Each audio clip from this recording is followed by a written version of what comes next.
James had not been out to push coaches or freight cars in the yard for several days. He was feeling miserable.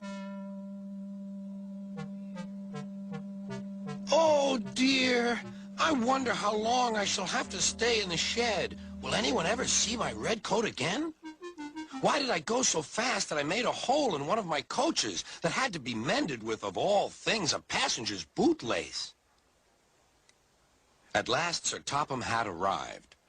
I know you're sorry, James, and I know, too, that you want to be a useful engine. People are laughing at my railway, and I do not like that at all. I will try hard to do my best, said James.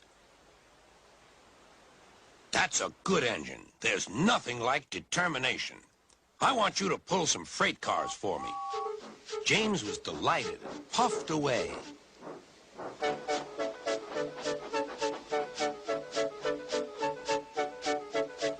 Here's your freight train, James, said Thomas.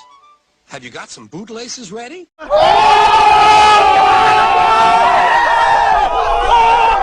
And he ran off laughing. Oh, no, said the freight cars. We want a proper engine, not a red monster. James took no notice and started as soon as the conductor was ready. Come along, he puffed. We won't, screamed the freight cars. But James didn't care, and he pulled the screeching cars sternly out of the station.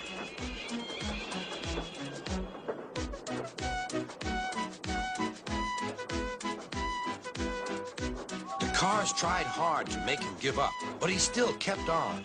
Sometimes their brakes would slip on, and sometimes their axles would run hot. And each time the trouble had to be put right. And each time James would start again, determined not to let them beat him. Give up, you can't pull us, you can't, called the cars. I can and I will, puffed James. And slowly but surely he pulled them along the line. At last they saw Gordon's Hill. Look out for trouble, James, warned his driver. We'll go fast and get them up before they know it. Don't let them stop you. So James went faster. Soon they were halfway up. I'm doing it, he panted. Will the top never come?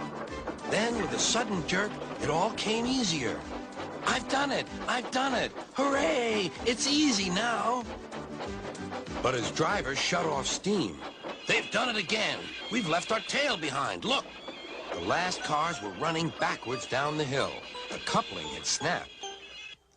But the conductor stopped the cars and got out to warn approaching engines. That's why it was easy, said James, as he backed the other cars carefully down. What silly things freight cars are. There might have been an accident. Should I help you, James? Called Edward. No, thank you. I'll pull them myself. Good. Don't let them beat you. You're doing well, whistled Edward, as James slowly struggled up the hill. I can do it, he puffed. He pulled and puffed as hard as he could. I've done it, he panted.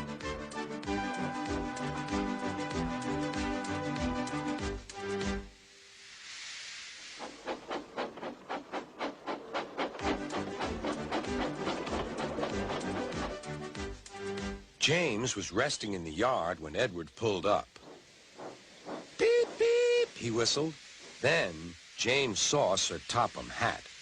Oh, dear, what will he say? He asked himself. But Sir Topham Hatt was smiling.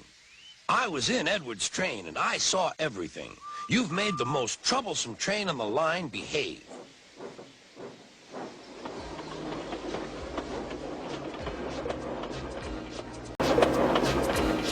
After that performance, you deserve to keep your red coat.